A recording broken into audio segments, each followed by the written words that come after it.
Deep in the heart of Minneapolis, Minnesota, lies a room so quiet it's earned a Guinness World Record. It's not an empty tomb, a secluded mountaintop, or even the bottom of the ocean. This room, coated in specialized sound-absorbing wedges, exists within the walls of Orffield Laboratories. Stepping into the anechoic chamber is like stepping into another dimension. It swallows sound, leaving an eerie, almost unsettling stillness. Sound doesn't bounce back, it just disappears. This room, designed for audiologists and product testers, wasn't meant for extended stays. Yet something about its unique emptiness called to me. I wanted to experience the extremes of sensory deprivation, to confront the silence most people never hear. So I decided to spend 24 hours in the quietest room on Earth. The challenge wasn't just about enduring silence, it was about enduring myself. Most of us never experience true silence. There's always a hum, a whir, a rustle, the soundtrack of life. But here, stripped of all external noise, there's nowhere to hide from your thoughts. The anechoic chamber acts like a sensory deprivation chamber, amplifying every internal sensation. Your own heartbeat becomes deafening. The rustle of your clothes, the air moving in and out of your lungs, sounds you never noticed become impossible to ignore. It's a psychological tightrope walk. Without the distractions of the outside world, your mind is free to wander, and potentially unravel. Could I maintain my sanity in the face of such profound silence? The question lingered as I prepared to enter the chamber. The heavy door shut behind me with a soft thud, the last sound I would hear that wasn't my own. The silence was immediate and absolute. It wasn't just the absence of sound, but a tangible presence, a weight pressing in from all sides.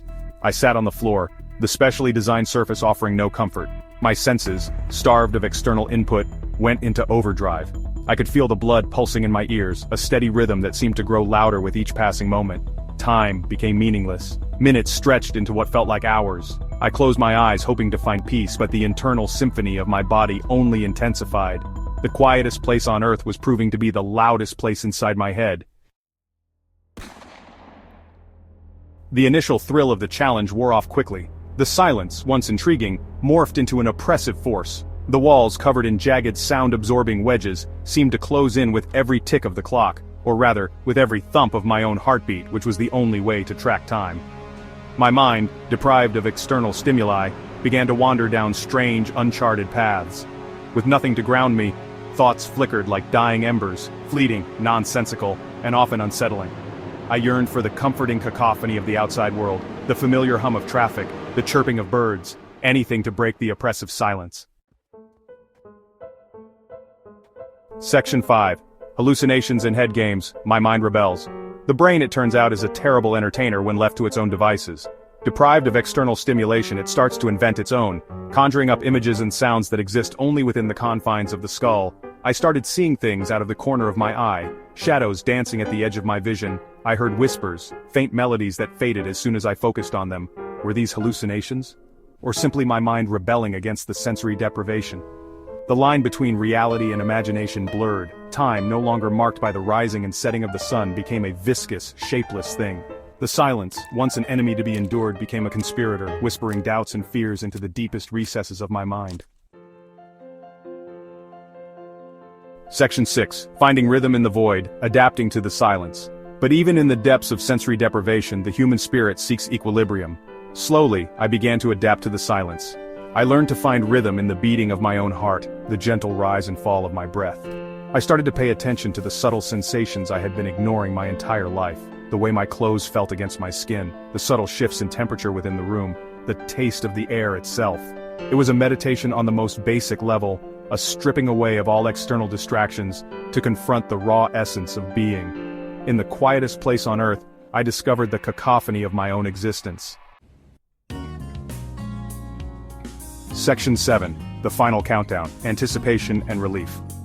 The last few hours were marked by a strange duality, anticipation for the challenge to end, and a newfound appreciation for the silence.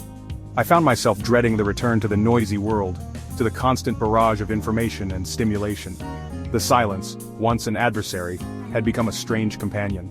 It was in the quietest room on Earth that I had truly listened to the sound of my own thoughts, confronted my deepest fears, and discovered an unexpected resilience within myself. Section 8. Emerging from the quiet, a world rediscovered. The heavy door swung open, flooding the chamber with the sounds of the outside world. The cacophony of life, the hum of the building, distant traffic, the murmur of voices was overwhelming. I had never been so acutely aware of the constant symphony that surrounds us. Stepping out of the anechoic chamber felt like being reborn. Colors seemed brighter, sounds sharper, the air itself vibrated with a newfound energy. The experience had recalibrated my senses, making me appreciate the world with a childlike wonder. Section 9. Could you survive the silence? My 24 hours in the quietest room on earth was a journey to the edges of my own psyche.